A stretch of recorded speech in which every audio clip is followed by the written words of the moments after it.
Yo, saya Ale, dan ini Bicara Saham. Kali ini kita akan membahas salah satu saham dari BUMN di sektor konstruksi, yang pada saat ini sedang berada dalam fase uptrend. Dan fase uptrend ini sudah berlangsung sejak bulan Oktober. Jika kita lihat harga sahamnya secara year on year, maka pada awal tahun 2020, saham ini berharga Rp1.375 per lembar. Dan pada saat penutupan perdagangan hari Jumat kemarin, sahamnya telah bernilai Rp1.890 per lembar. Tetapi, walaupun harga sahamnya sedang uptrend, emiten ini berencana untuk melakukan restrukturisasi terhadap utang obligasi yang dimiliki. Lalu, bagaimana sebenarnya kondisi fundamental dari perusahaan ini? Yuk kita pelajari. We think it's the banning of free speech. The First Amendment protects material. Emiten yang akan kita bahas kali ini adalah PT Waskita Karya. Seperti yang dikutip dari kontan.co.id, Waskita mengundang para pemegang saham obligasi untuk melaksanakan rapat umum pemegang obligasi yang akan dimulai pada tanggal 9 Februari tahun 2021. Rencana penyelenggaraan rapat umum pemegang obligasi ini berkaitan dengan permintaan permohonan pengesampingan kewajiban menjaga financial performance pada laporan keuangan Waskita Karya. Hal ini dijelaskan oleh Corporate Secretary Waskita Karya, Ratna Ningrup. Selain itu, disampaikan juga bahwa pada saat ini Waskita Karya sedang dalam tahap penyusunan proposal restrukturisasi utang yang akan disampaikan kepada para kreditur. Dan diharapkan kesepakatan dengan seluruh kreditur atas skema restrukturisasi utang tersebut. Mari kita pelajari jumlah aset yang dimiliki oleh Waskita. Dari data yang telah dikumpulkan oleh tim riset Ale Bicara, aset dari emiten ini adalah sebesar Rp115 triliun. Berdasarkan laporan keuangan pada kuartal ketiga tahun 2020, yang terdiri atas Rp23,7 triliun ekuitas dan Rp91,8 triliun liabilitas. Aset ini berkurang Rp6,9 triliun jika kita membandingkannya dengan jumlah aset pada laporan keuangan kuartal keempat tahun 2019. Penurunan aset ini disebabkan oleh menurunnya liabilitas sebesar Rp1,6 triliun dan penurunan ekuitas sebesar Rp5,3 triliun. Yang mempengaruhi sehingga mengakibatkan berkurangnya ekuitas dari Waskita adalah karena meningkatnya nilai saldo laba yang telah ditentukan penggunaannya dari Rp1,6 triliun ke Rp1,7 triliun. Lalu terjadi penurunan nilai saldo laba yang belum ditentukan penggunaannya dari Rp8,5 triliun di kuartal keempat tahun 2019 ke Rp3,9 triliun di kuartal ketiga tahun 2020. Kemudian adanya peningkatan nilai komponen ekuitas lainnya dari Rp739 miliar di kuartal keempat tahun 2019 ke Rp744 miliar di kuartal ketiga tahun 2020. Serta berkurangnya kepentingan non-pengendali yang pada kuartal keempat tahun 2019 nilainya adalah Rp11,2 triliun menjadi Rp10,4 triliun pada kuartal ketiga tahun 2020. Sedangkan item liabilitas terbesar yang dimiliki oleh Waskita adalah liabilitas jangka panjang berupa utang bank pada pihak yang berelasi sebesar Rp17,3 triliun. Utang ini meningkat karena pada kuartal keempat tahun 2019 Jumlahnya hanya 14,9 triliun rupiah. Peningkatannya sebesar 2,3 triliun rupiah. Liabilitas terbesar selanjutnya adalah utang bank di pihak ketiga sebesar 14,3 triliun rupiah. Kemudian ada utang obligasi sebesar 12,5 triliun rupiah.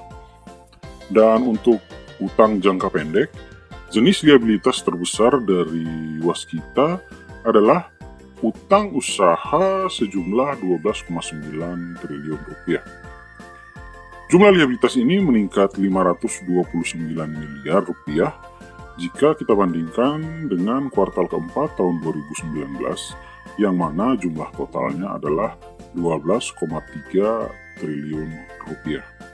Untuk rasio likuiditas dari Waskita Karya, cash ratio 3%, quick ratio 80%, dan current ratio 96%. Serta rasio debt to equity adalah 386%.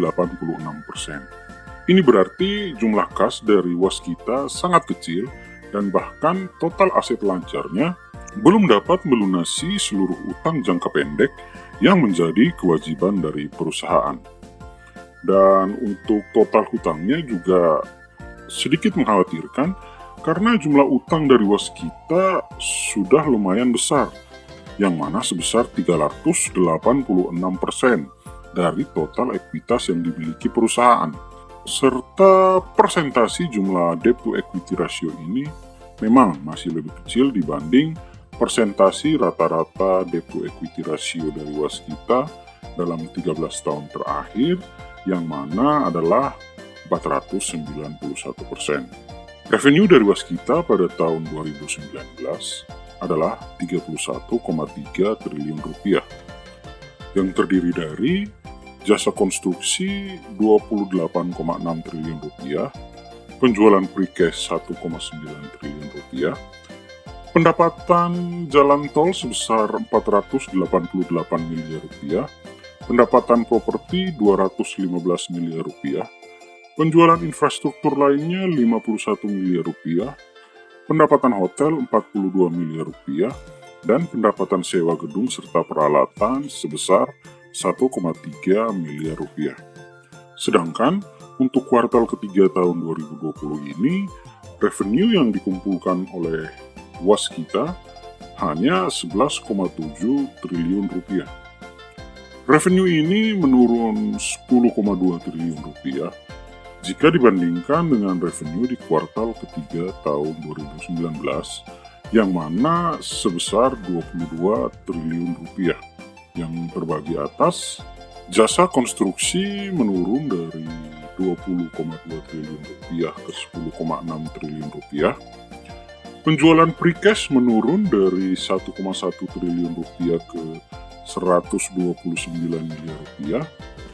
Pendapatan tol menurun dari 352 miliar rupiah ke 289 miliar rupiah. Pendapatan properti meningkat dari 193 miliar ke 345 miliar rupiah. Penjualan infrastruktur juga meningkat dari 37 miliar rupiah ke 124 miliar rupiah.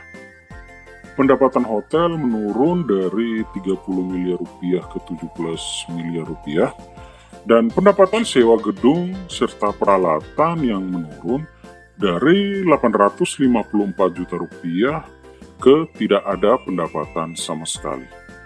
Ini menyebabkan proyeksi revenue dari Waskita untuk tahun 2020 hanya sebesar 15,6 triliun rupiah, berkurang 50% dibanding revenue pada tahun 2019.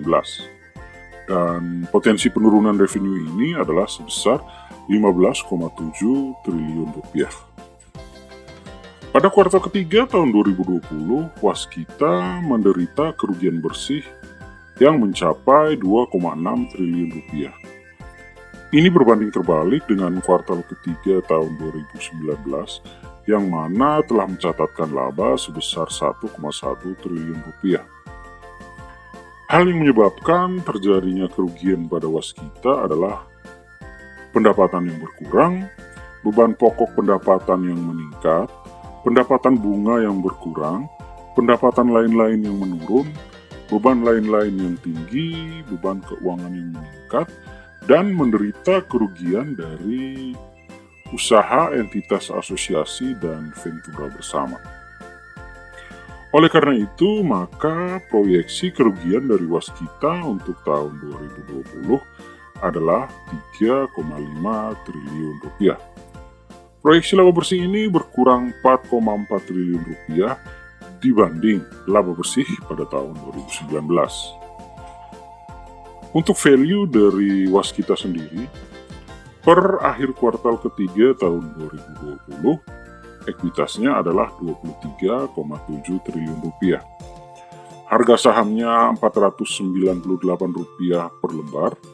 Nilai buku atau book value-nya adalah Rp1.751 per lembar. Dan nilai price to book value adalah 0,28. Dengan rugi per saham sebesar Rp256, maka nilai price to earning ratio adalah negatif 1,9. Besaran rugi per saham itu menghasilkan net profit margin minus 22%, return on equity minus 14%, return on asset minus 3%. Sedangkan untuk dividen, pada tahun 2020, waskita masih membagi dividen pada bulan Juni sebesar Rp3,4 setiap lembarnya. Tetapi dengan menderita rugi bersih di tahun 2020 ini, dapat kita pastikan bahwa pada tahun 2021 nanti, waskita tidak akan membagikan dividen. Kesimpulan. Pertama, aset perusahaan ini terus tumbuh sejak tahun 2008, kecuali di tahun 2020. Tetapi yang perlu kita garis bawahi dari perusahaan ini, liabilitas atau utang menjadi dasar utama dari aset yang dimiliki, dengan nilai yang mencapai 31,8 triliun rupiah. Kedua, proyeksi revenue di tahun ini berkurang 50%. Ini dapat dimaklumi karena pada saat pandemi seperti ini, banyak pekerjaan konstruksi yang berhenti, baik karena menaati protokol kesehatan ataupun karena tidak adanya anggaran untuk pembangunan infrastruktur tersebut. Tetapi, ini tidak bisa kita jadikan alasan untuk penurunan kinerja, karena penurunan revenue ini sudah terjadi sejak tahun 2019. Ketiga, proyeksi rugi bersih tahun ini sebesar 3,5 triliun rupiah. Proyeksi ini berdasarkan rugi bersih yang telah dikumpulkan oleh waskita sampai dengan kuartal ketiga tahun 2020.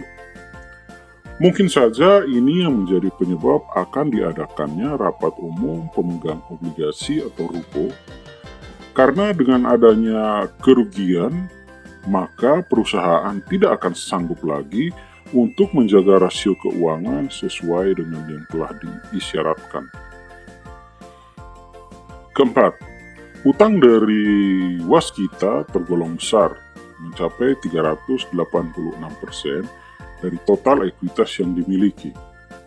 Apalagi ditambah cadangan kas dan aset lancar yang tidak begitu besar, maka ini adalah sebuah peringatan dini bagi perusahaan untuk memperbaiki kondisi fundamental. Kelima, investasi ke waskita pada saat ini bisa dikatakan spekulatif. Karena walaupun tren harganya mengalami peningkatan, tetapi tidak ditunjang dengan fundamental yang kokoh. Kenaikan harga dari waskita murni merupakan hasil sentimen positif secara teknikal. Dan bagi CEO yang ingin menggunakan momen ini untuk trading, boleh-boleh saja, asal selalu aktif dalam memperhatikan sinyal-sinyal yang diberikan. Keenam, untuk harga dari emiten ini per 15 Januari tahun 2021 sudah overvalue, dengan price book value 1,8 dan price earning ratio negatif 7,3. BUMN konstruksi yang lain seperti Wijaya Karya memiliki price book value 1,5 dan price earning ratio 316, sedangkan PTPP memiliki price book value 1,2 dan price earning ratio 393. Pendapat saya, Waskita Karya adalah perusahaan yang lumayan. Dan tim riset dari Ale Bicara memberi rating untuk PT Waskita Karya C+. Seal. Demikianlah review singkat dari PT Waskita Karya. Review ini bertujuan memberi pertimbangan dalam melakukan investasi. Silakan like, share, dan subscribe untuk selalu mendapatkan update review saham lainnya. See you semua, kita ketemu lagi di video selanjutnya.